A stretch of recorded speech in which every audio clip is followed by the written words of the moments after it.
Kapag Halloween, usong-uso na naman yung mga kulit na costume para sa mga parties or trick or treat. Kaya para sa mga gustong umattend ng Halloween party o gusto maglibot-libot sa mga bahay-bahay para mag-trick or treat, tuturuan ko kayo ng mga costume dahil ito na ang tamang panahon para buksan ang kulit. Panoorin mo ang video ito. At dahil malapit na nga ang Halloween, madami nagre-request sa akin na gumawa ako ng makeup transformation. At dahil hindi tayo makeup artist at tayo normal na tao lamang, tuturuan ko kayo kung paano nyo matatransform ang inyong mga mukha sa multo at aswang. Buksan ang kulit! Kailangan mo ang mga sumusunod: face paint, foundation, eyeshadow, makeup brush, makeup sponge, kailangan mo ng wig, fake eyelashes. Kung masyadong crowded ang lugar na ito, pwedeng tanggalin muna yung iba. Masyadong makala. Ang una natin gagawin ay kukuha tayo ng puting face paint at pipinturahan natin ang ating mukha. Kailangan nyo magkaroon ng black eye sa mata. Medyo natakot ako dito dahil baka mamaya meron magpakita. Dark eyeshadow, ilalagay natin yan sa pilik mata. Kumukontour naman pala eh. Maglalagay tayo ng papuso dito, no? Ibalik natin ang mga kimpi.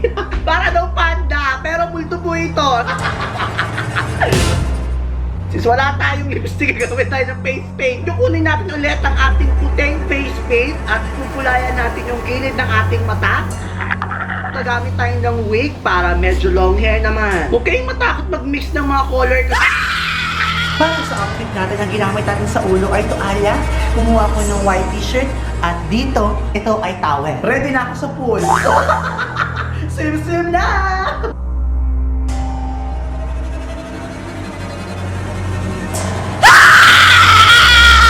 Huwag nyo kalimutan i-massage ang mukha ninyo para hindi naman ito ma-stress.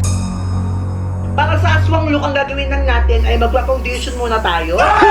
Dahil aswang tayo ngayon, dapat medyo black ang ating suot. Maglalagay tayo ng foundation ulit, kakapalan natin to. Tatanggalin natin ang ating kilay. Kukunin natin yung ating face paint na kulay brownish.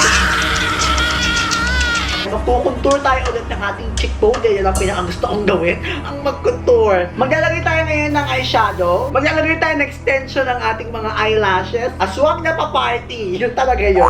Ilalagay natin to sa ibaba. Tapos yung isa, ilalagay natin sa taas naman ng kanan para maiba.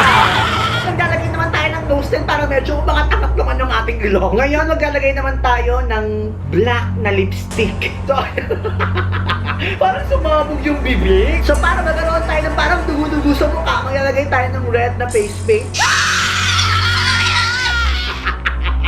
So, magbabalik ulit yung ginamit nating wig kanina. Igagano natin ng kaunti. At tingnan. Nasi-deliver na po. So, eto na ang ating final look.